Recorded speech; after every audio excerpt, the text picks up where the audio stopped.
Fazer a prece primeiro.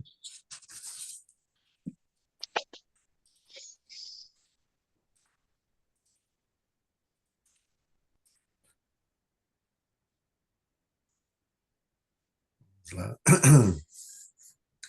Sangue Chodan Tsoki Chodan La Jancho Bardo Dani Kyapsunchi Dagi Jinsogi Pe Sonanki Drola Pente Sangue Drupacho Sangue Chodan Tsoki Chodan La Jancho Bardo Dani Kyapsunchi Dagi Jinsogi Pe Sonanki Drola Pente Sangue Drupacho Buda nos Sangue arme, mas Chodan Tsoki Chodan La Jancho Já te Bardo Dani ajudei. Já, Kyapsunchi já. Dagi Jinsogi Pe Sonanki Drola Pente Sangue Drupacho.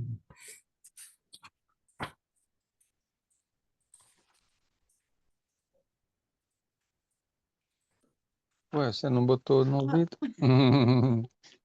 Wagner, seu som tá ligado. É que a Luísa. Desculpa, tá? É que a Luísa tava com dificuldade no áudio, mas é que o fone de ouvido dela Ah, tá. tava no chão, né? Tava na mesa, né? É, Desculpa aí, gente. Vou tirar o meu áudio. microfone, né? Ai, boa noite a todos. Boa noite.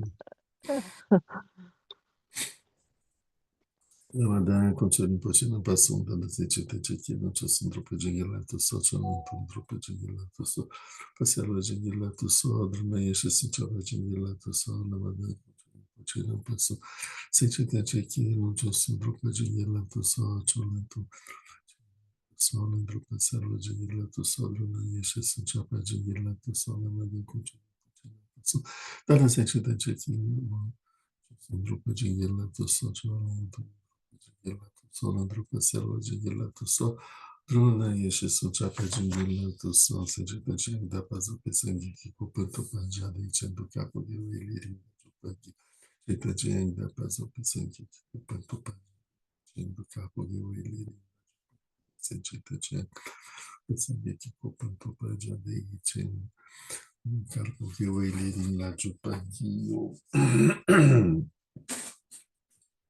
Bom, vamos dar sequência, então, ao estudo que a gente está fazendo.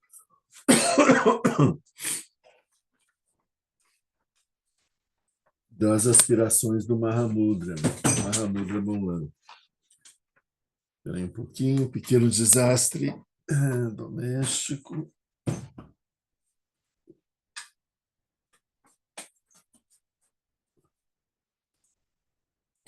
Um livro que caiu.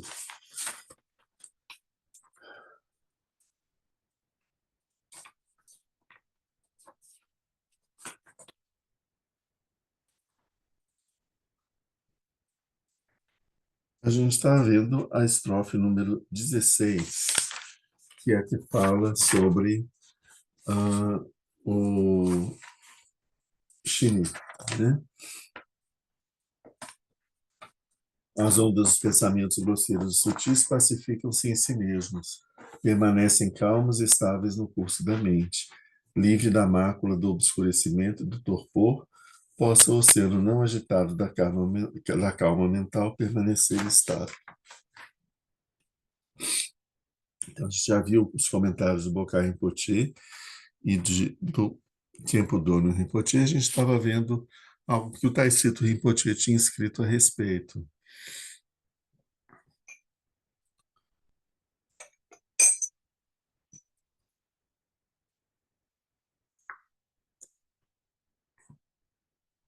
E aqui vai ser uma coisa mais ilustrativa, a gente não vai entrar tanto em detalhes. Como a gente viu,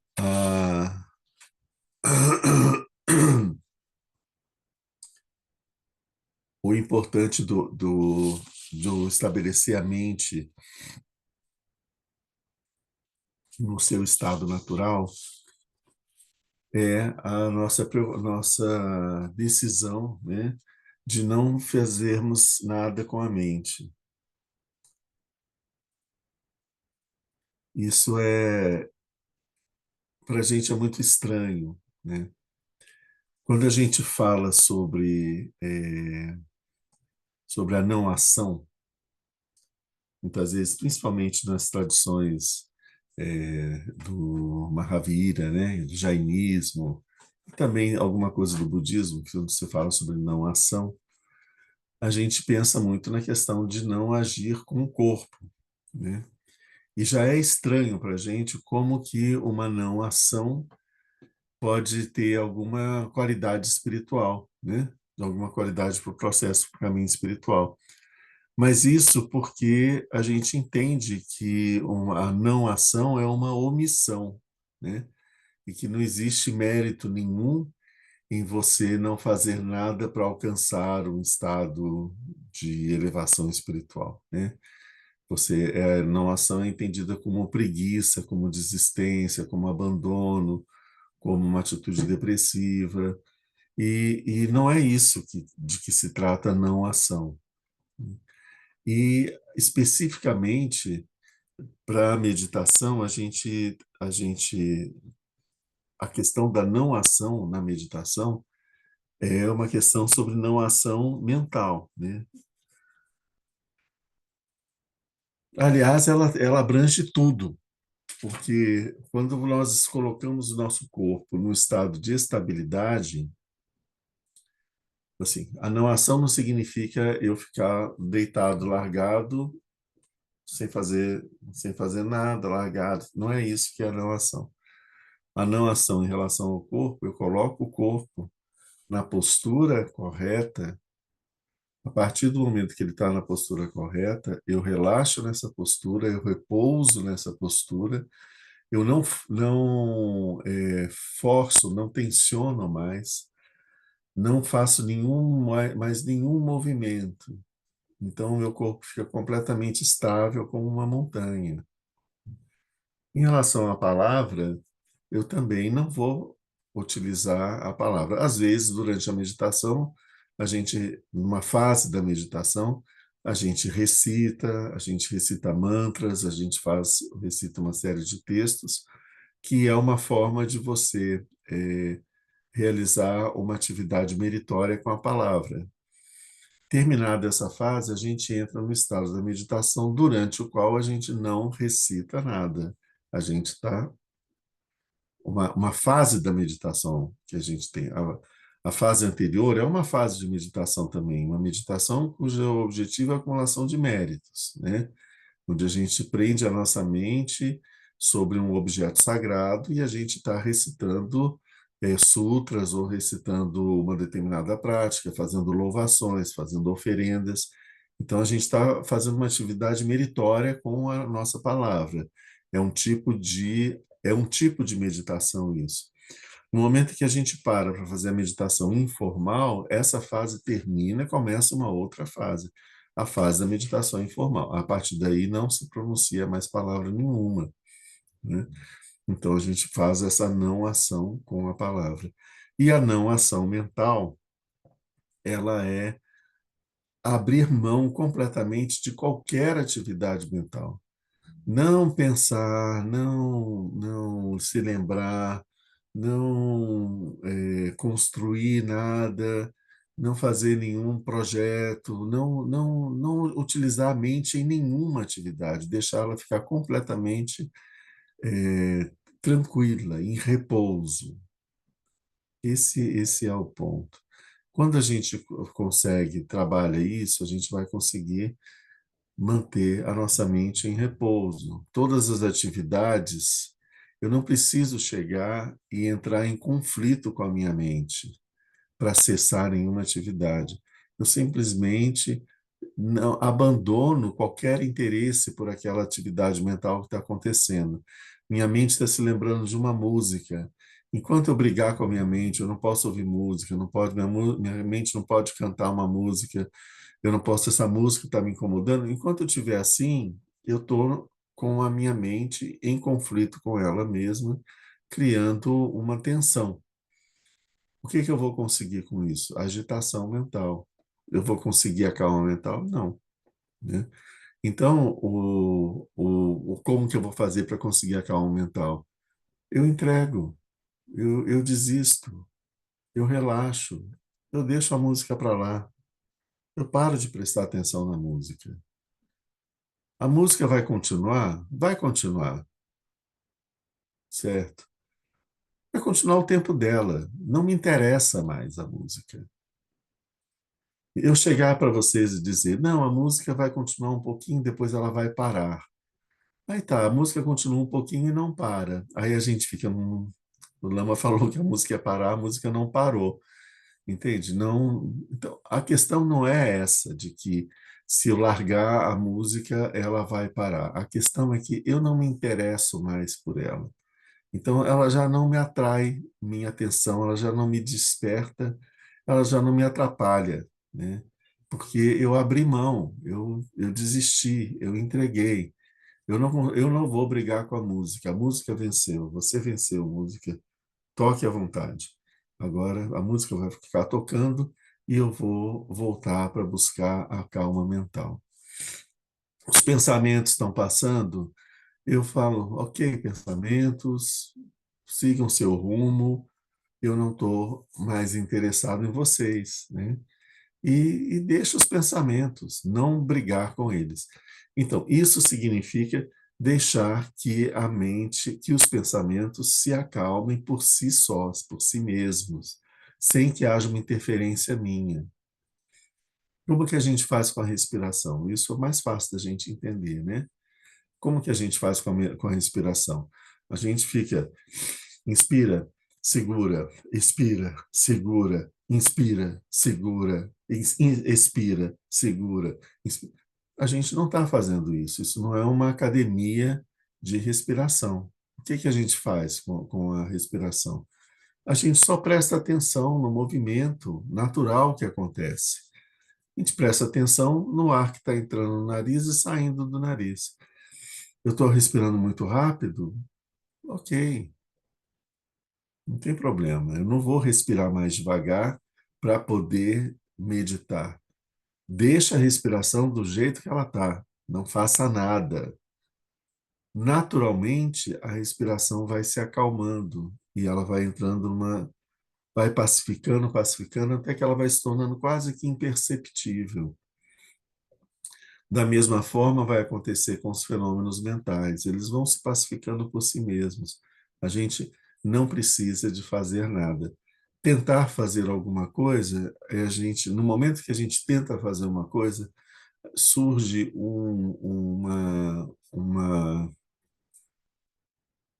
que eu vou dizer, um coágulo na mente, surge uma contração na mente, uma tensão na mente, que é a tensão que a partir dela inicia uma determinada ação. Então a nossa mente se perturba. É por isso que os mestres falam da gente que sobre a não meditação, porque a gente senta e tenta meditar e toma a decisão de que vai meditar e vamos sentar e meditar, a gente começa a fazer uma atividade mental chamada meditar. E essa atividade mental vai fazer o quê? Vai tensionar a nossa mente vai se tornar é, sujeito de uma determinada ação. Eu, mente, vou fazer meditação. Eu vou meditar. Então, isso. Aí a gente já saiu do estado do chinê. Então, o que a gente tem que buscar com o chinê é absolutamente não fazer nada. É tão simples não fazer nada e é tão difícil, né? Tão complexo. Porque é ridículo. Você não precisa fazer nada, você não precisa ter valor nenhum, você não precisa, não precisa ser bom, ser feio, ser alegre, ser triste. Você não precisa de nada para você não fazer nada. Você só precisa não fazer nada, né? Basta não fazer nada que você já... E qualquer um pode fazer, né? É a coisa mais barata que tem, que todos podem fazer. Não existe ninguém que não possa fazer. Todos podem fazer. É aquilo, é o mais barato, né? Mais simples. Porque tá ao alcance de absolutamente todos. Dos animais também. Está ao alcance dos animais, é só eles não fazerem nada, né? Então, a meditação é a gente, com a mente, não fazer nada. e abre mão dos processos mentais. Fazendo isso, o que que a gente, ou seja, esse não fazer é um tipo de fazer, né? É, fazendo esse não fazer, né? O que que acontece com a mente? Todos esses processos, como a gente viu no nosso último encontro, todos esses processos, eles desejam captar a nossa atenção, porque a nossa atenção leva energia para as coisas. Então, se eu tenho um pensamento, ele tenta captar minha atenção. Se ele captar minha atenção, esse pensamento ele cresce, ele se desenvolve, ele floresce, ele vai tem o seu tempo de vida. Se eu não dou atenção para ele, ele aos poucos ele desaparece, porque ele não tem nada que o sustente, né?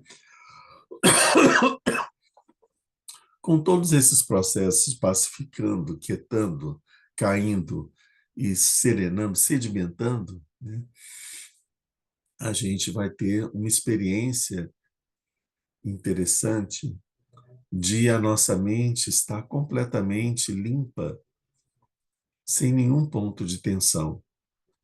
Ela está simplesmente limpa e luminosa e clara, e ela não tem pressa, não tem projeto, não tem nada para se tornar, né? Ela simplesmente ela está ali quieta, em repouso. É esse o estado que a gente deve buscar, né? A gente vai buscar evitando, abrindo mão de fazer coisas com a mente. E com isso a gente vai perceber que os nossos pensamentos vão se pacificando, as lembranças, as coisas vão se pacificando. Se a gente, em algum momento, se distraiu, foi levado por algum pensamento, produziu alguma coisa, no momento que a gente se dá conta disso, a gente volta para o estado de não produzir nada. E a gente fica mais um tempinho ali. Daí a pouco pode ser que a gente se distraia de novo com algum pensamento, lembrança, projeto, alguma coisa. Assim que a gente se dá conta, a gente volta para aquele estado, né? Sempre a gente vai estar voltando para aquele estado. Então, no começo, a prática vai ter esses reconhecimentos da distração, seguidos de um processo de reconduzir a mente para a calma mental. Aqui é o que ele chama dos 9 meios para trazer a mente ao repouso, que são os auxiliares da calma mental, do Chinê. Esses 9 meses são levar a mente a um estado estável de repouso, trazer a mente para um estado de repouso. A gente vai ver que nesse estado de repouso, a gente perde esse estado de repouso. Então, a gente, de novo, vai trazer a mente para o estado de repouso. Então, no começo, a nossa prática ela vai ser muito focada nesse primeiro ponto, que é de trazer a mente para o estado de repouso. Depois que a gente trouxe ela para o estado de repouso, a gente vai refinar esse estado de repouso, um repouso de verdade mesmo, sem nenhuma atividade subjacente, porque os pensamentos, eles aquietaram, mas existe uma energia, uma tonalidade emocional, uma corrente emocional que fica de fundo. Essa pode ser uma corrente mais alegre, uma corrente um pouco mais irritada, ou uma corrente de desejo, de algum tipo de emoção perturbadora, bem suave, bem sutil, que não tem uma forma, mas que fica presente de fundo, né? No nosso dia a dia, a gente percebe isso com, por exemplo, uma irritação. Quando a gente está com uma onda de irritação, tomado por uma irritação, a gente não está batendo nas pessoas na rua, mas a gente está com aquela irritabilidade lá dentro da mente, né? E aí o que acontece com o nosso dia? Coisa que a gente fica, que a gente critica, que a gente se incomoda, que a gente está insatisfeito, e é uma experiência atrás da outra. É uma pessoa, essa pessoa vai embora, a outra pessoa também faz isso, a outra pessoa também faz isso. Aí a gente recebe uma notícia, a gente fica assim. E se a gente está esperto para perceber o que acontece com a gente vai ver, opa, olha só, eu estou mergulhado numa onda de emoção, de irritabilidade, e eu estou ficando irritado com tudo. Não são as coisas que me irritam. As coisas, elas não estão nem aí comigo. Sou eu que me irrito com as coisas. E aí eu me irrito com todas as coisas, né? Por quê? Porque eu estou irritado, né? Quando passa essa emoção de irritação, às vezes vem uma emoção de uma coisa de cobiça, de desejo, né? Então a gente está sempre buscando algo, desejando algo, querendo algo, né?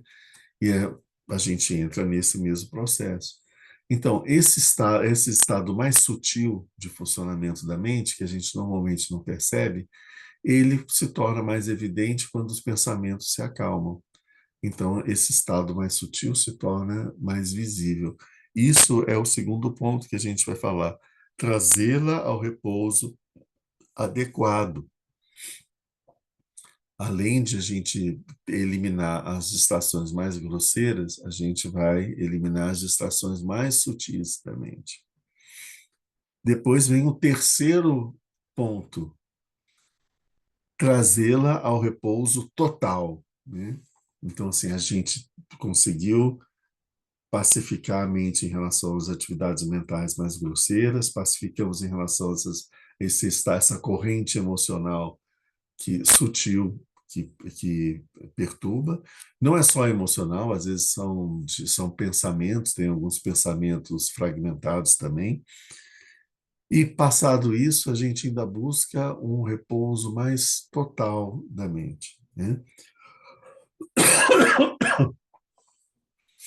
Depois disso, a gente vai entrar nas outras fases, que são treinar a mente, treiná-la completamente, pacificar a mente, pacificá-la completamente, unificar a mente e trazer a mente ao samadhi, né? São níveis mais sutis desse processo de pacificação mental e que estão buscando a gente levar a nosso estado de chinê até o estado onde a gente começa a ter as experiências dos níveis de meditação mais profundos, dos dhyanas, dos samadhis, né?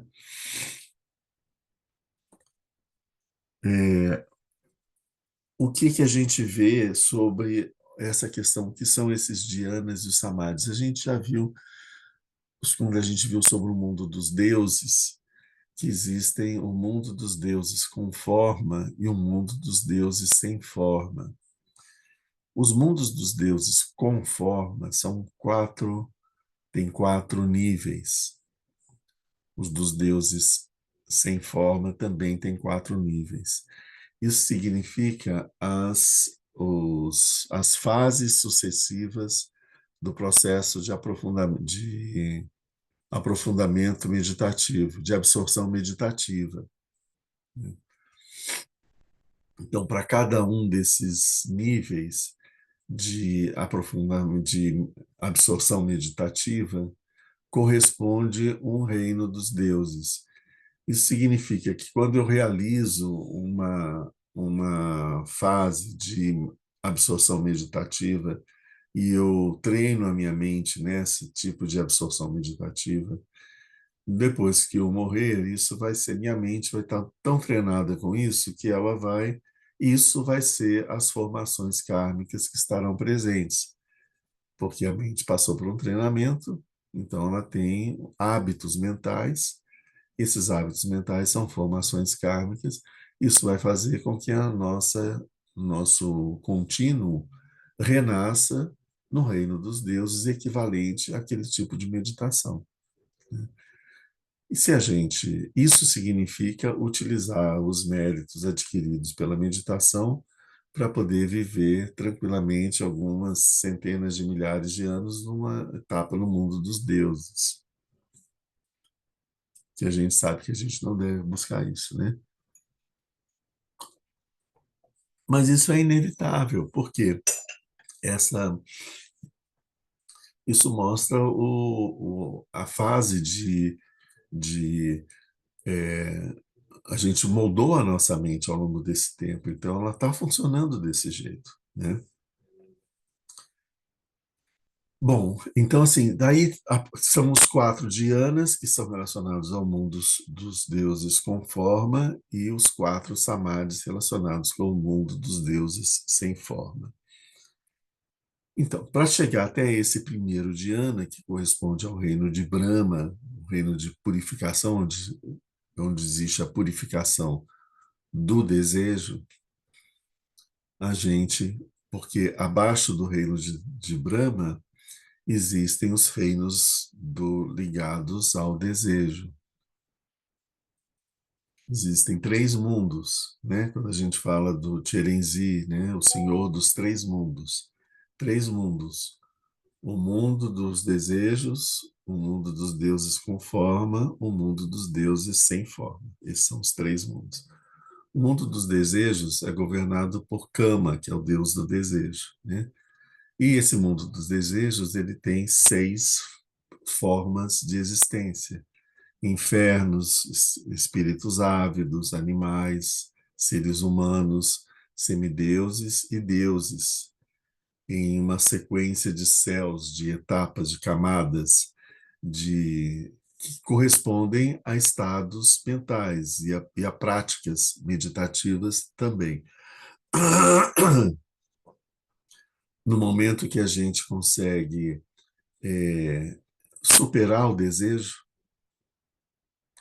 e a gente elimina o desejo, então nós entramos numa experiência de mental onde já não existe mais o desejo. Isso é percebido como é descrito como você entrar dentro de uma piscina de água fria num dia de muito calor, aquele refrescamento que dá, porque o desejo, ele queima, ele é um fogo que queima. Acabou aquele fogo, vem o frescor de não ter mais esse fogo, né? Então, isso é o que é a experiência nesse plano do nível de Brahma. Brahma é tido como o puro, né? Ele representa a pureza, porque ele ultrapassou o desejo. Então, no reino de Brahma, no plano de Brahma, não existe o desejo. Existem outras emoções, mas não existe o desejo, certo? Então, isso é o primeiro dhyana, que é a primeira fase do, do processo de absorção meditativa, né? Então, a gente sabe que para a gente chegar nesse processo, nós já vimos tudo isso há um tempo atrás. Está aí quando a gente viu sobre uma vida do Buda, em que eu falava sobre as meditações que o Buda fez no processo durante o seu despertar. Então, a gente passou por todas essas etapas, são essas 9 etapas, e vimos cada uma com mais detalhe. Então, vocês podem procurar lá que vocês vão encontrar isso, né? Para esse primeiro, depois, quando a gente viu sobre meditação, quando a gente estava estudando a Prajnaparamita, também tocamos nesse mesmo tema. De novo, falamos bastante sobre isso. Então, a gente viu que a gente precisa, ainda nesse primeiro nível do primeiro dhyana, a gente ainda usa muito a mente conceitual. A gente ainda usa muito a análise, essa compreensão, esse estudo, essa análise, essa atividade da mente conceitual, ela ainda está presente. Depois, quando a gente passa para o segundo dhyana, para o segundo nível disso, aí a gente já não usa mais esses elementos, eles já são abandonados completamente, né? Mas então a gente vai vendo como que para cada etapa existem alguns processos mentais que a gente está habituado, que eles estão presentes, depois eles vão sendo abandonados. A gente abandona esse funcionamento conceitual, a gente abandona a alegria, a gente abandona a felicidade, porque a felicidade e o sofrimento são dois polos. A gente se liberta da felicidade e do sofrimento, que significa a gente alcançar uma transcendência da felicidade, né? E por aí vai. Então, não faz muito sentido a gente entrar nessa discussão, porque isso vai ser uma discussão mais teórica. É só para a gente ver o processo que a gente faz. Então, levar a mente para esse estado de repouso, transformar esse repouso num repouso estável, alcançar esse repouso total, só isso daqui já dá bastante trabalho para a gente nos próximos, daqui para frente.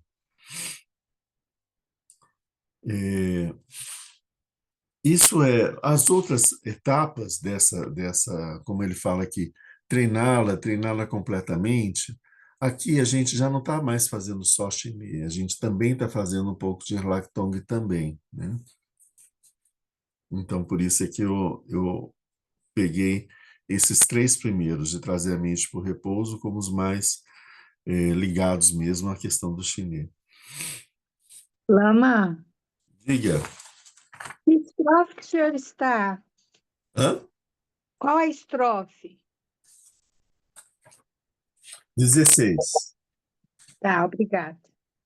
Porque eu estou pegando o comentário do Taisito Rinpoche sobre essa estrofe. Então a gente não percebe, às vezes, uma relação muito direta.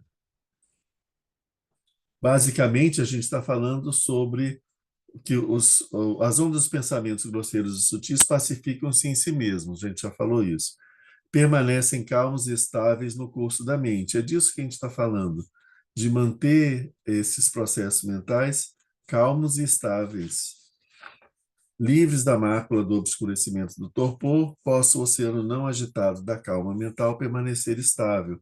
É o que a gente está vendo, o oceano da calma mental, sem agitações, ele permanecer estável. E com essa mente mais estável, ela é a base para que a gente possa desenvolver as experiências meditativas que vão surgir a partir daí.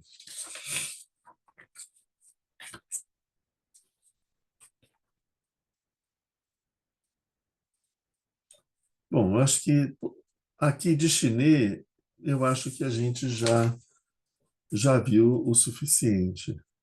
Não precisaria de ver mais nada.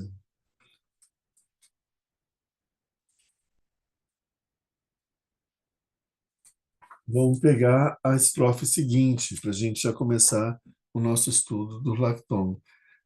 Antes de passar para o Lactong, tem alguma coisa que a gente poderia, que não ficou muito claro ainda do chinês?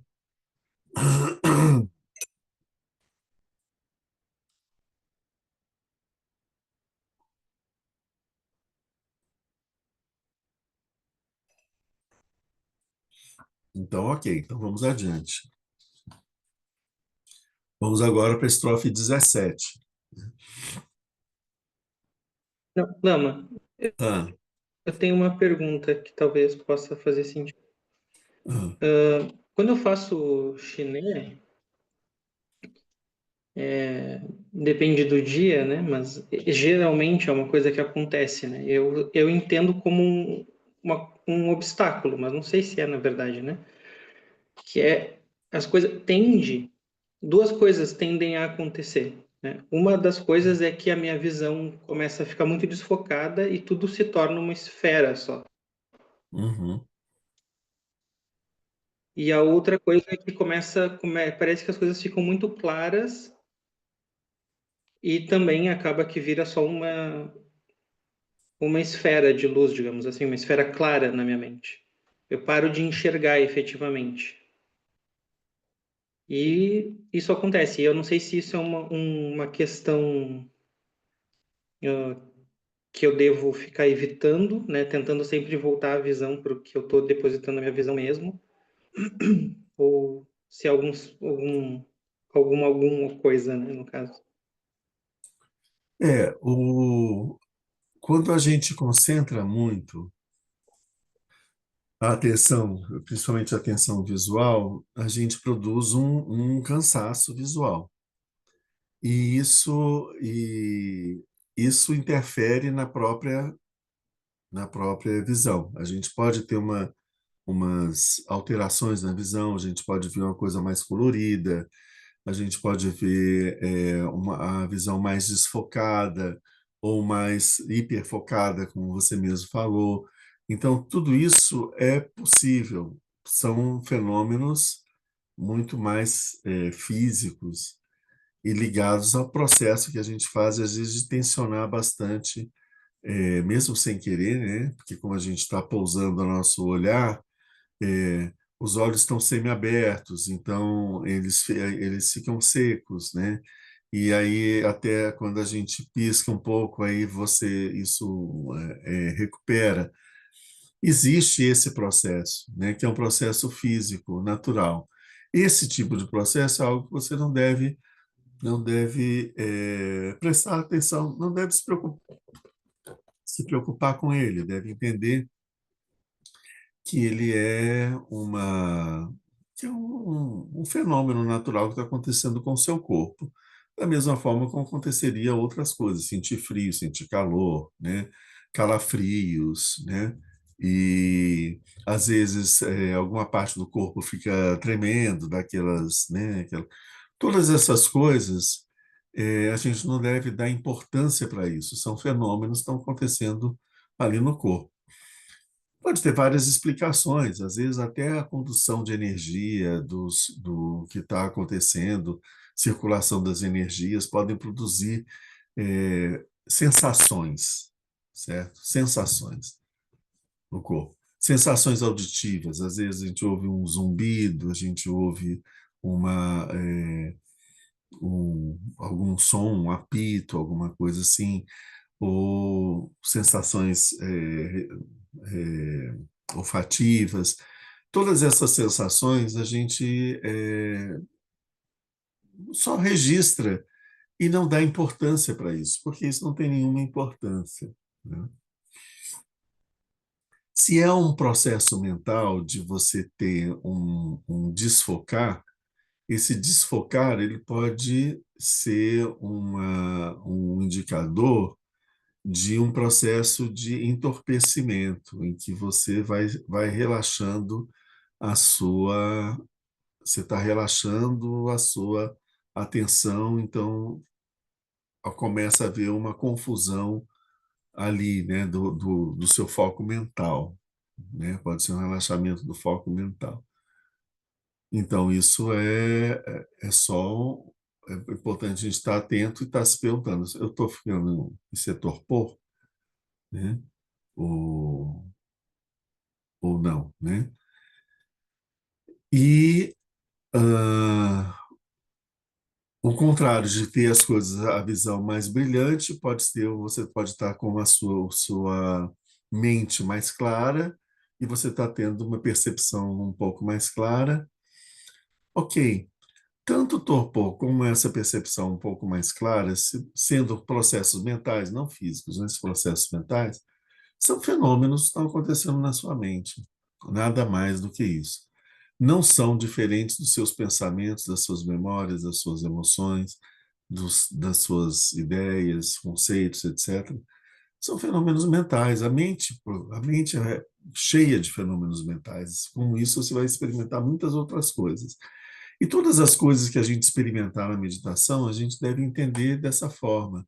Não é uma graça especial de uma divindade que nos concedeu uma capacidade, uma energia, uma não sei o quê, papapá. Não é um seed que está se desenvolvendo em nós. Às vezes pode até ser, um seed que está se desenvolvendo na nossa mente. Mas, ok, sendo um seed, é apenas um fenômeno mental se manifestando, não é nada mais. E os fenômenos mentais são legais e tal, são interessantes no nosso dia a dia e etc. Mas, para o nosso objetivo da meditação, nós não estamos interessados nos fenômenos mentais. A gente está interessado em enxergar a mente como ela é, certo? Então, os fenômenos mentais, eles são produtos da mente. Então, eles não nos interessam nesse sentido. Então, por isso, a gente não deve colocar nenhum peso nessas experiências que acontecem na meditação. Certo? Acontecendo as experiências, a gente deve identificar elas, reconhecê-las e dizer, isso é um processo mental. Né? Mesmo experiências físicas também, isso é um processo mental. Ok, mas o que eu quero ver é a mente que está por trás desse processo. Né?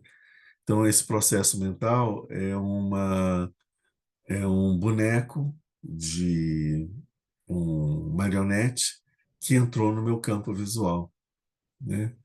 E se eu olho para o boneco, eu não percebo o que está atrás dele, que é a mente. Né?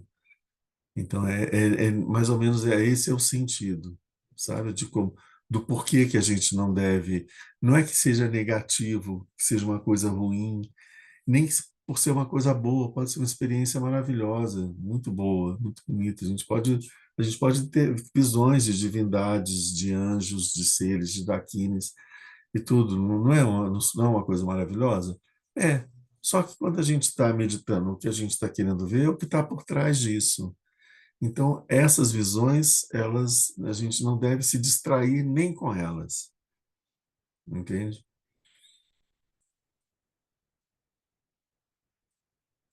Isso foi um ensinamento que a Luim Potier deu para a gente quando a gente entrou no retiro. Ele falou sobre isso. Não se impressionem com os fenômenos que aparecem durante a meditação. Eles são apenas fenômenos mentais. Não se impressione com nada, nenhum deles. Né?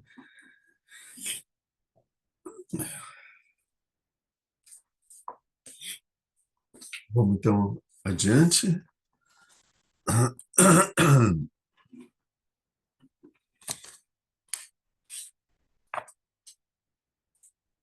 Agora a coisa fica um pouquinho mais complicada. Eu estou aqui já falando sobre as inspirações do Mahamudra, a 16 estrofes. Pela primeira vez eu digo, agora a coisa fica mais complicada. Tudo isso é facílimo de entender. Né? Sobre o eu, sobre os objetos, sobre a mente, a gente já compreendeu tudo. Aqui é mais sutil, né, agora. Vamos ver o que diz essa estrofe 17. Pode-se ver claramente como é o senso do invisível. A visão superior do modo de ser do senso do invisível. Cortam-se as dúvidas sobre o que é e o que não é. Possa eu reconhecer por mim mesmo, sem erro, a minha própria natureza. Claro, né? Ok? Simples. Compreensível, todo mundo entendeu tudo. Vamos tentar entender o que destrinchar do que ele está falando aqui, né? Então, pegar primeiro o texto do Bokar Rinpoche. Ele diz, chegamos agora ao Hlactong, a visão superior, abordada sobre dois ângulos. Hlactong, Hla é divino, divindade, divino, né? E Tong seria a visão. Então, essa visão divina, essa visão superior, é traduzido por insight, muitas vezes, esse insight. Só que quando a gente está tão acostumado a ter insights, todo mundo tem insight o tempo todo, né? Que quando a gente traduz por insight, a gente mais confunde do que ajuda, porque não é isso, né? Não é essa experiência que a gente costuma chamar de insight, né?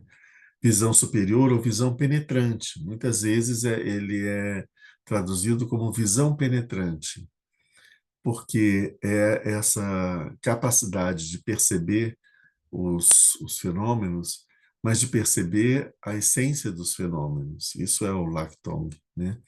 Então, ele tem um aspecto agudo, né? Isso se parece com alguma coisa que a gente está habituado? Se parece, sim, né? Com aquilo que a gente chama de prajna. Lactong é uma tradução de prajna. Então, a prajna paramita é a perfeição da prajna. É a prajna transcendente, né? O Lactong também ele é esse processo mental, essa qualidade da mente que vai até a essência dos fenômenos, né? Então, o que a gente diz aqui? Abordado sobre dois ângulos. A visão superior propriamente dita, a qual nos introduz a estrofe 17, e a erradicação das dúvidas, da qual tratará a estrofe 18. Então, a gente tem duas estrofes para falar sobre o Lactong, e a gente não vai ter muita coisa para falar, apesar de serem duas estrofes. Ele falou muito sobre o Lactong, né? A gente vai ver o que a gente consegue entender disso daí. Vamos voltar aqui para o comentário do Bocar Rinpoche. Ele diz assim: a mente não é um objeto, não podemos, portanto, vê-la. Isso a gente já viu algumas estrofes para trás. Nem mesmo os Budas, ninguém nunca viu a mente. Por quê? Porque a mente não é um objeto, não é? Por isso não podemos vê-la. Olhar a mente, que não se pode olhar, significa colocar a mente no seu modo de ser. Então, quando a gente está falando de olhar a mente, a gente sabe que a gente não pode ver a mente porque ela não é visível. Então, quando ele fala de olhar a mente, ele está falando de colocar a mente no seu modo de ser. Ele vai explicar mais um pouco aqui à frente. Olha só. O sujeito que observa é, então, a consciência primordial, autoconsciente. O objeto observado é a essência mesma da mente, na qual, de fato, se permanece. Então, quem é o sujeito que observa a mente não é o eu. O sujeito que observa a mente é a consciência primordial, esse aspecto da mente que a gente chama de consciência primordial. E o que é observado é a própria funcionamento da mente ela mesma. Então, não existe diferença entre quem observa e quem é observado. Aqui a gente abandonou completamente a dualidade, né? A observação é uma observação de si mesmo. Então, quando a gente vai, depois que a gente pacificou a mente, a próxima etapa é a gente conseguir olhar a mente, observar a mente, fazer com que a mente perceba-se a si mesma.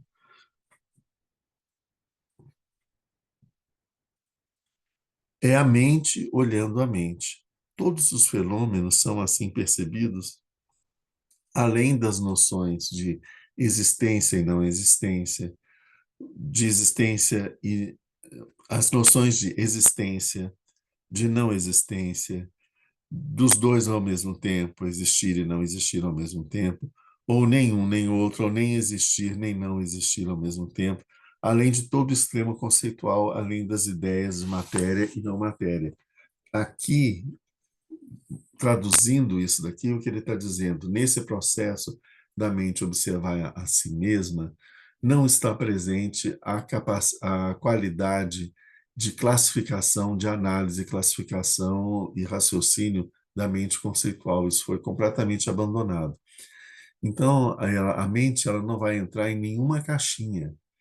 Eu não vou olhar a mente e dizer, a mente é isso. Ou então, a mente não é isso.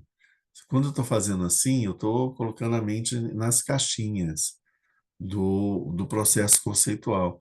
Quando eu observo, me dedico a observar a mente, a fazer com que a mente observe a si mesma, ela não vai classificar, qualificar, nem atribuir nada à mente. Ela simplesmente vai contemplar, é um processo de contemplação, vai simplesmente contemplar e ver como é, sem querer classificar nada, né?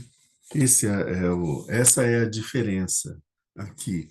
Os processos mentais habituais, eles são da mente ordinária, e essa mente ordinária é uma mente muito conceitual. Então, isso tem que ser completamente pacificado e acabar. Quando eu vou fazer o Lactong, aí vocês perguntam, mas aí você vai fazer alguma coisa, né? Como assim? A gente está no não fazer e de repente você vai dizer que é para fazer? Depois que a gente conseguiu chegar no ponto do não fazer, aí a gente vai voltar a fazer, né? Então, não, a gente não vai voltar a fazer.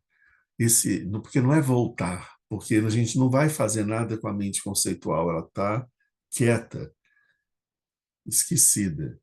Eu vou buscar enxergar a mente, enxergar os fenômenos tais como eles são, com a prajna, com o Lactong, que não é um processo conceitual, é um processo transcendente. Aqui o que a mente vai agir nesse processo transcendente, que é diferente. A gente abandonou o conceitual. Quando a gente chegou nessa estabilidade, tudo, a gente conseguiu abandonar completamente o funcionamento conceitual. A partir de agora, a gente vai agir, buscar com prajna, com essa processo de visão mais transcendente.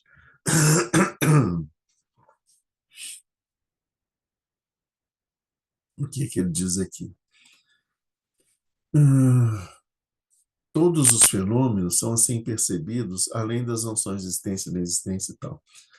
Além de todo o extremo conceitual, além das ideias de matéria e de não matéria. Vê-se a realidade invisível sem erro. Isso é o Lactong. Permanece-se nela mesma, onde as noções de é isso ou não é isso desapareceram. Como eu falei, a gente não está classificando as coisas. Tal é a visão superior propriamente dita. Então, depois da pacificação da mente, eu vou meio que, entre aspas, tá? Uma imagem ruim, grosseira, vou qualificar essa mente com uma capacidade penetrante de percepção, ter uma percepção penetrante sobre as coisas. Essa percepção penetrante vai fazer com que a mente que ela observe as coisas como as coisas são. No caso, quem é o objeto, né, de percepção da mente é ela mesma, né? É por isso que as perguntas do Lactong são sobre onde está o eu, onde está a mente, onde que ela está a mente, que cor ela é, como ela é. São formas de se fazer com que nosso olhar ele se volte para descobrir a mente que existe no fundo da nossa que dá no suporte da nosso ser, da nossa existência, né? Aquilo que está por trás de tudo em nós mesmos, né? No qual nós estamos apoiados, né? Ver a nossa origem, a nossa base, a nossa essência, a nossa verdade, né? Então, esse processo investigativo de busca de o que está por trás dessa verdade, isso é o Lactong. Então, ele diz aqui, nós, os seres ordinários, isso aqui é uma frase muito importante do Bokar Rinpoche, temos a dificuldade de compreender o que é verdadeiramente Lactong. Então, não se preocupem. Nós, os seres ordinários, temos uma incapacidade de compreender o que é Lactong mesmo, ok? É isso mesmo. No campo da nossa experiência, concebemos todas as coisas em termos de sujeito e objeto, um observador que supõe necessariamente um objeto observado. Uma descoberta implica em alguém que descobre. Na essência do modo de ser, que ele está querendo dizer, ou seja, o Lactong, pelo contrário, aquele que vê e aquele que é visto não existem separadamente. A gente já viu isso teoricamente, anteriormente, quando a gente viu que todos os fenômenos externos são uma manifestação da mente e que os fenômenos internos e o eu também são uma manifestação da mente. Então, que essa dualidade dos dois ela é inexistente, porque a mente tanto está presente no agente, como está presente no objeto, né? Não existe diferença, é a mesma mente, ela está presente no agente e no paciente, no objeto da ação, né?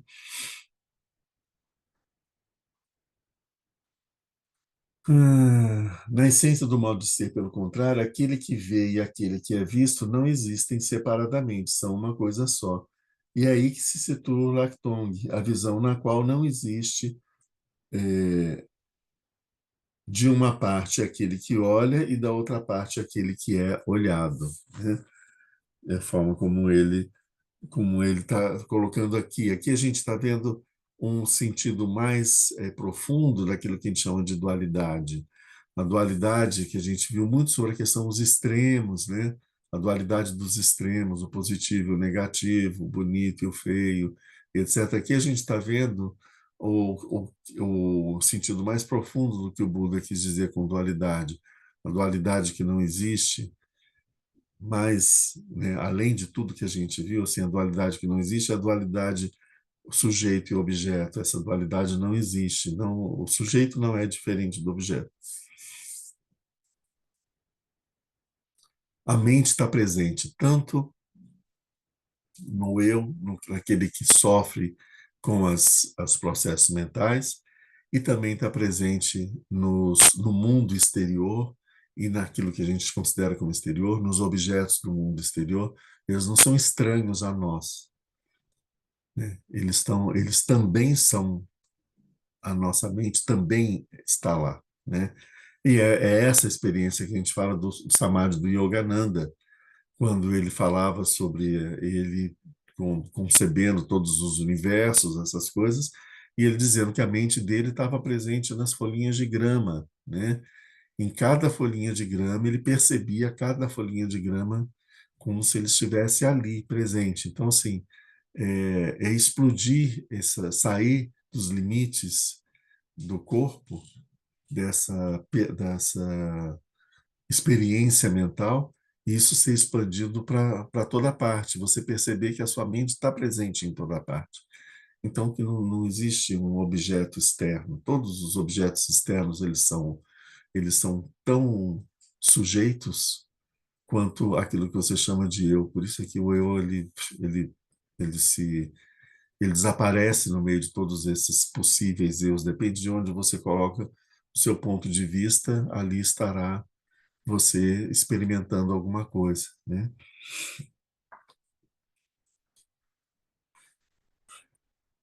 Ainda que seja difícil aprender o sentido dessas noções, assim que nasce a experiência, as dúvidas são eliminadas.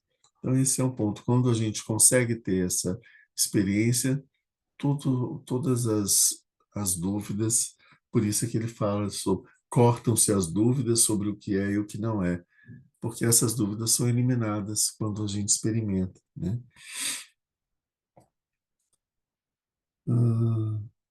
Não temos agora toda certeza sobre o que é a mente.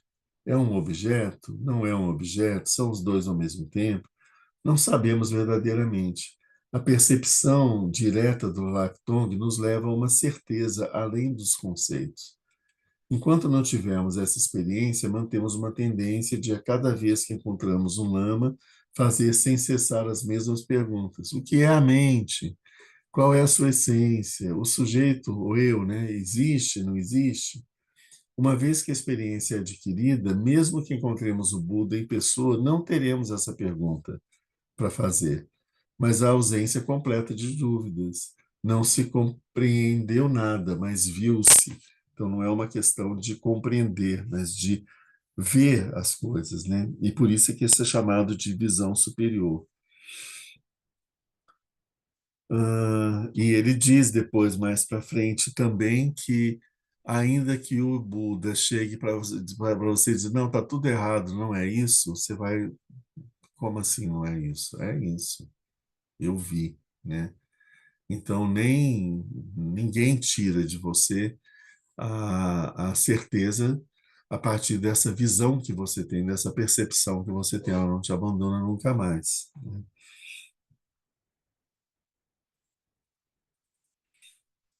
Ah,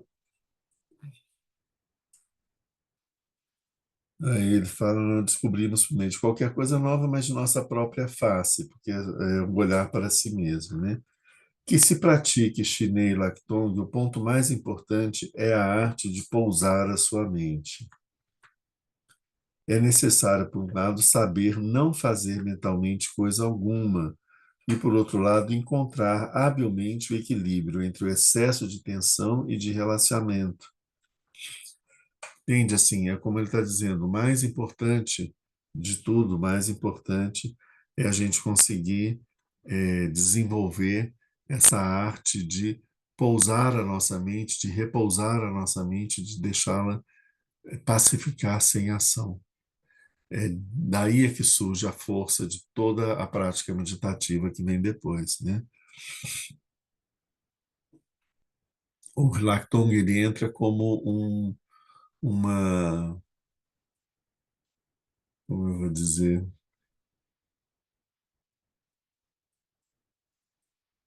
é como uma,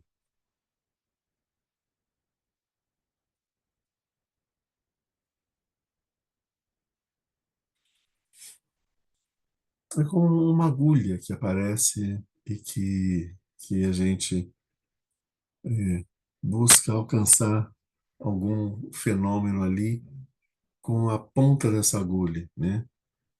É um detalhezinho, é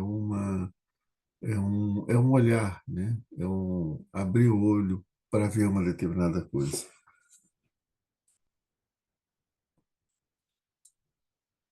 Hum, Por um lado, é necessário, por um lado, saber não fazer mentalmente coisa alguma, o que a gente já viu.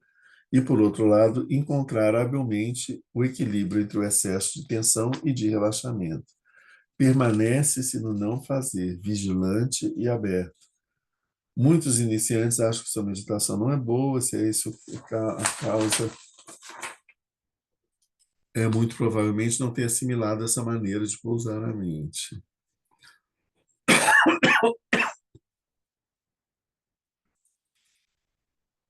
Seja porque eles estão muito tensos e querem impor qualquer coisa na sua mente, seja porque não estabelecem a vigilância suficiente e caem na distração. Uma outra regra a ser respeitada é de meditar por curtos períodos de 10 minutos, depois fazer uma pausa e retornar. Mais uma vez aqui, Bokar Rinpoche está nos lembrando disso. A meditação ela deve ser breve, porque uma meditação longa, a gente sai do processo de meditação e entra num processo de fascinação com os pensamentos, de distração, etc. Então, a gente deve fazer sessões curtas, uma sessão de 5, 10 minutos, aí a gente para, descansa, aí a gente começa uma nova sessão, pode ser 5 mais 10 minutos, aí a gente para, descansa, depois a gente começa uma outra sessão. Isso traz muito mais resultado do que a gente sentar para meditar e ficar 2 horas e meia sentado, fazendo coisas com a mente e não meditando, né?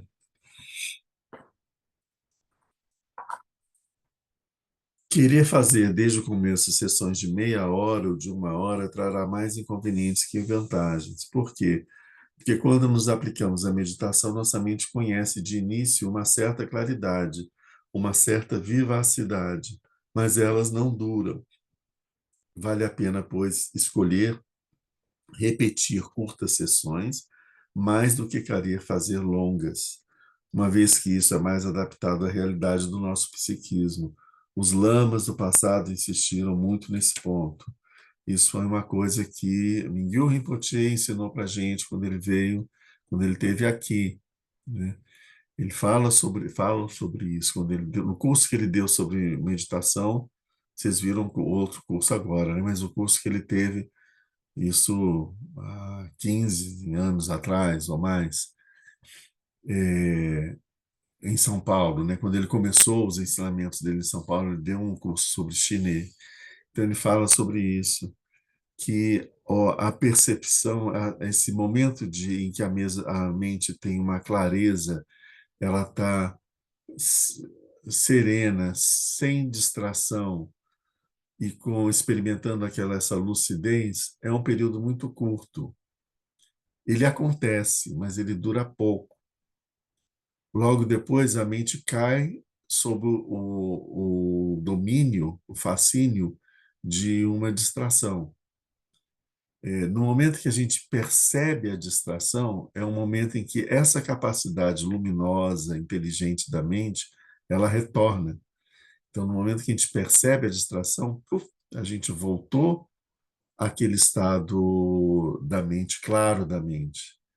Então, isso, perceber a distração, que faz com que a gente retorne para a meditação, esse é um momento extremamente precioso, né? Porque aqui a gente tem toda a claridade, a gente se deu conta, né? Daí a pouco a gente se deixou distrair por alguma coisa, ou pelo torpor, ou pela agitação que for. Quando a gente se dá conta disso, opa, eu estou envolvido no torpor, mais uma vez é esse momento de claridade da mente. Então, esses movimentos que fazem com que a gente volte, que a gente perceba o estado que a gente está e a gente volte para o ponto da meditação, da pacificação mental, esses momentos são extremamente preciosos. E quanto mais deles a gente tiver, melhor. Por isso que é melhor a gente fazer uma sessão curta, depois a gente vai, relaxa, aí a gente volta para fazer uma outra sessão, que aí a gente vai fazer várias vezes essa introdução, né? Esse momento que a mente está alerta para poder meditar.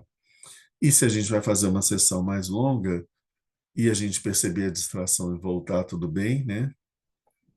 Tudo bem, a gente percebendo 1, 2, 3 vezes, mas em algum momento a gente vai ficar alguns minutos, 10, 20, 30 minutos, às vezes, viajando sem se dar conta, né?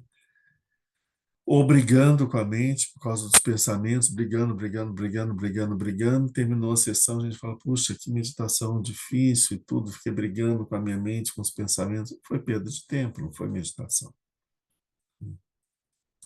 Muito melhor se você tivesse encerrado, descansado um pouco e retomado de novo, porque aí a gente ia ter mais uns instantes dessa claridade. E é o acúmulo desses momentos de claridade, porque imagina que isso é algo que a gente adquire e não perde. Esses momentos de claridade, de lucidez que a gente tem, são momentos, são fragmentos de segundos. Isso fica, a gente não perde, né? Então, se eu tenho 10, 20, vão acumulando. Quanto mais eu tenho, vai acumulando.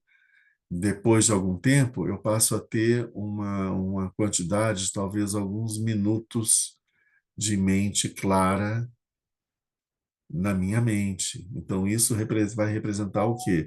Uma área da minha mente luminosa, de onde vai ficar mais fácil eu poder acessar ela várias vezes, entende?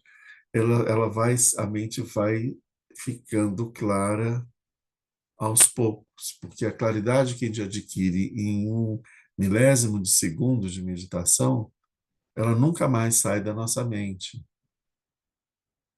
A gente adquiriu aquilo, ficou ali, né? E quanto mais desses pequenos momentos a gente tiver, mais a nossa mente vai ficando mais leve, mais clara. É como se fosse um fragmento da mente de Buda que mergulhou e ficou aqui, né? Iluminando a gente. Percebe? Isso é uma coisa que Django encontrou. Por isso, o retiro de 3 anos, 3 meses, 3 dias, porque ele está relacionado com todas as respirações que a gente faz durante o dia, o número de respirações que a gente faz durante uma vida inteira, e o acúmulo, depois de ter tanto tempo de respirações com essa luminosidade da mente presente, é o tempo suficiente para permitir que a gente alcance o despertar. Então, tem uma lógica desse entendimento de ver e de entender que essas fagulhas dessas experiências meditativas, elas vão se acumulando, a ponto de, em determinado momento, a gente ter o suficiente para a gente conseguir se voltar para o despertar. E quando você passa de uma vida para outra, você carrega essa consciência que a gente adquiriu com esses fragmentos. Ok? Podemos encerrar por aqui? Dúvidas?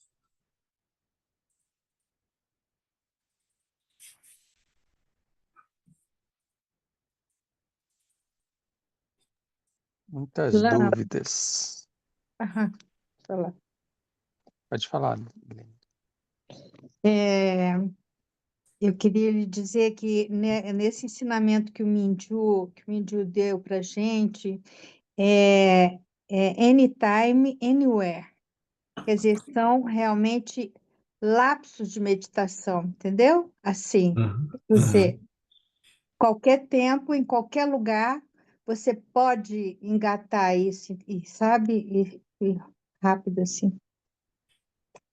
É Sim, isso. maravilhoso. Obrigado, maravilhoso isso. Wagner? São mais reflexões. Eu acho que eu vou falar um pouquinho só para depois eu ficar refletindo sobre isso. Me parece sempre que o maior desafio na meditação é a mente. Os pensamentos que surgem. E agora a gente entra no início de um ensinamento do Platão, em que eu vou começar a questionar a minha mente, não eu, né? Vai começar a haver esse questionamento da mente. E aí eu fico, como eu não estou nessa etapa ainda não pratiquei, não treinei isso, fico imaginando que eu vou começar a ficar numa situação discursiva, uma meditação analítica, e que provavelmente eu vou começar a me perder nos pensamentos dessas supostas respostas que eu vou ficar buscando. Não sei se eu estou sendo confuso aqui, mas é mais uma preocupação assim, como é que vai ser essa etapa nova, né, do Latão, quando eu começar a fazer essa meditação. O que antes já era um grande desafio, que era não deixar os pensamentos chegarem, agora eu vou ficar fazendo as perguntas que talvez o ideal venha a ser, não sei, chegar um tempo que nem pergunta eu preciso fazer mais, a não pergunta, né? Não é um questionamento, sabe, Wagner? Você não vai questionar a sua mente para que a sua mente te dê respostas conceituais, não é isso. Você está no estado de meditação de chinês, então, em determinado ponto, você se pergunta: onde está minha mente? Ela está dentro do meu corpo? Então, você não responde com uma palavra, você procura. Está dentro do meu corpo? Tá. Ela está fora do meu corpo?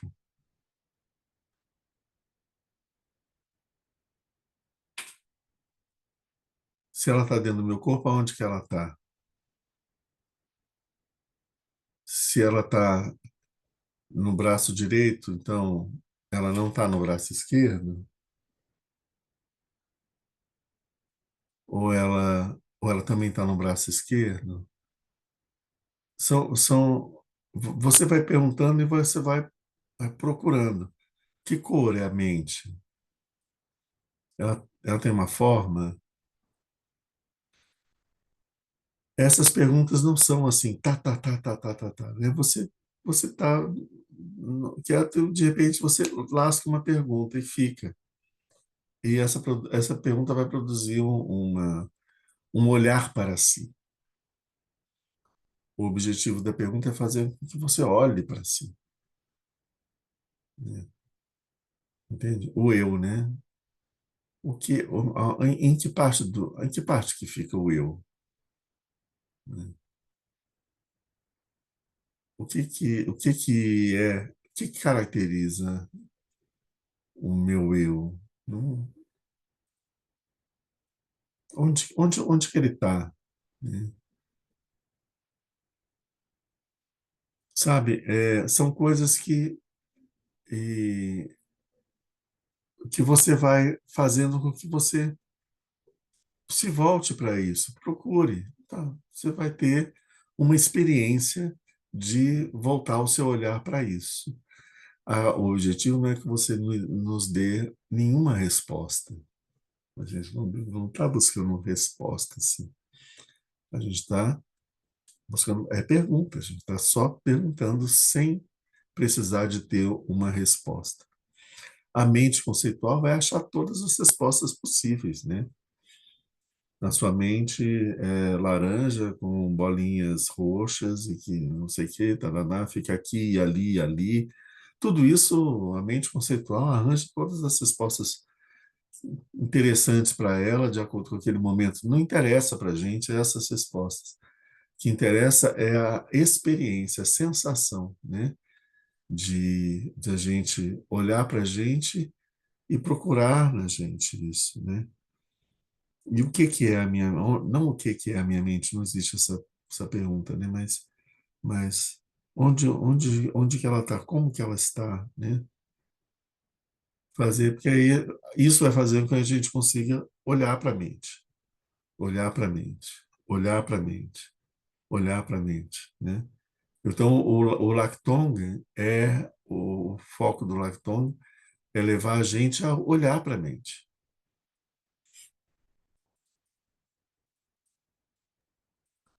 A gente não está interessado nos objetos, já não está mais interessado nem no eu. Eu falei no eu aqui, mas nem o eu a gente não está interessado nele. A gente quer ver mesmo a mente. Foi essa a impressão que eu tive mesmo. De que, tipo, não é para você responder a pergunta e entrar numa vibe analítica, mas é como se você colocasse uma roupa e aí, tipo, nessa roupa aqui, como que eu movimento o meu braço, como que eu sinto o meu corpo, bem nessa vibe da experiência mesmo, né? Como se nessa mente mais luminosa você se fazer essas perguntas te dá a oportunidade de realmente ver como as coisas são a partir desse lugar de claridade que normalmente quando a sua mente está obscurecida você tem uma outra ideia, né? E fazer a gente se enxergar, se perceber nessa mente claridade, né? Experimentar, se perceber nela, se reconhecer nela.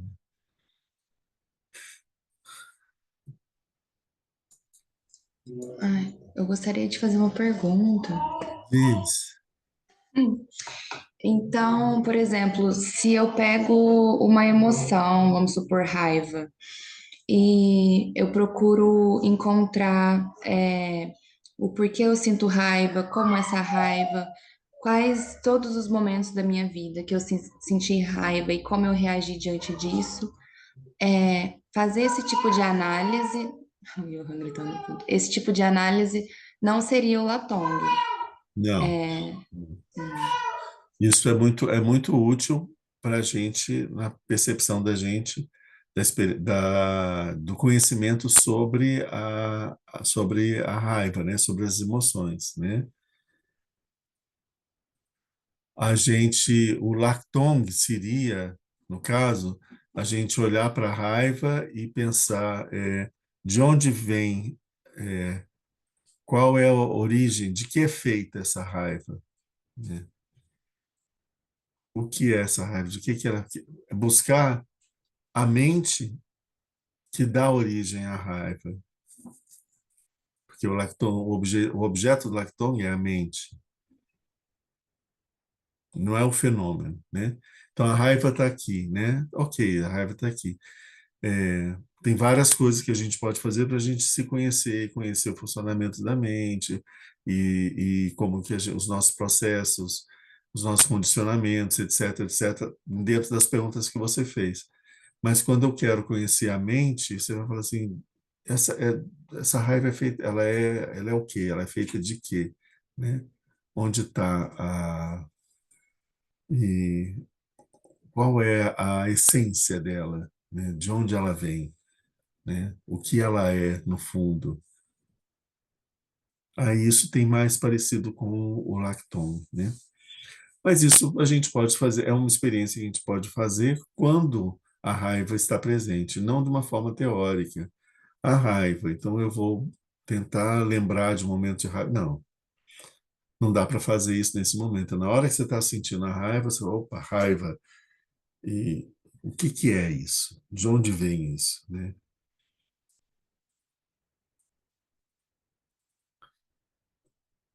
Mas quando a gente está sentado para meditar, etc., se surgir uma raiva muito grande que a gente não consiga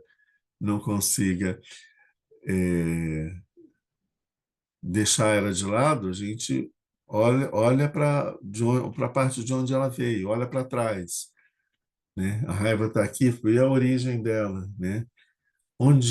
Do que ela nasce, de onde que ela surge, né? A Rita está perguntando aqui, querer superar um desejo é um desejo? Sim, querer é um desejo, né? O que fazer nesse caso? Deixa esse desejo passar, assim, não dá atenção, é só mais um desejo, né? Como todos os outros, né? É só mais um desejo. Desejo é um fogo que vai querer envolver a gente numa busca, num processo, numa guerra para poder conquistar alguma coisa. E isso só exaure as nossas energias e não traz nenhum resultado realmente positivo, né? Não traz nenhuma felicidade. O desejo mata a felicidade, né? Porque enquanto você está sob o domínio do desejo, nada é agradável, nada mais é satisfatório. Tudo está insatisfatório porque você não tem aquilo que você deseja, né? Então, o desejo mata todo o prazer, mata a felicidade. É um processo mental terrível. Prazer não é desejo, felicidade não é desejo, alegria não é desejo. Alegria é alegria, felicidade é felicidade. Isso tudo vem de um sentido de alta satisfação com a experiência que você está tendo, né? E nisso não existe desejo, porque quando o desejo chega, a satisfação desaparece. E aí você passa a querer alguma coisa que não está presente. Você não consegue vivenciar o que é o momento presente. E aí você começa a lutar por uma coisa que não está presente, que como ela não está presente, você nunca vai ter, porque ela não é real, né? Então você está brigando por uma fantasia, querendo uma fantasia e deixando de experimentar o real. Por isso que eu falei, percebendo o desejo, deixa ele passar, abre o caminho para ele, opa, siga em frente, vai com Deus e com Nossa Senhora e o diabo atrás tocando viola. Não, não, eu não vou seguir, né? Deixa ele passar. Melhor coisa, né? E isso não significa não sentir prazer, não sentir felicidade, não sentir alegria. Essa é uma das primeiras percepções profundas do Buda no processo de iluminação dele. Quando ele percebeu que desejo é uma coisa, prazer é outra, e que não são coisas, não é a mesma coisa. Não existe mal nenhum no prazer, o mal está no desejo. O prazer é o prazer, é a felicidade. Isso são coisas que, com um processo de meditação, de estágio de meditação, você acaba abandonando quando você percebe o quanto que até essas coisas perturbam a sua mente.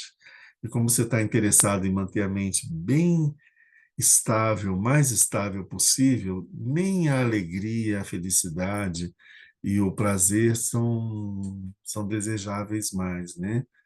Desejáveis entre aspas, assim, você vê que também não te satisfazem mais. Então, que a busca sua pela estabilidade, né, é onde você encontra a felicidade mais transcendente.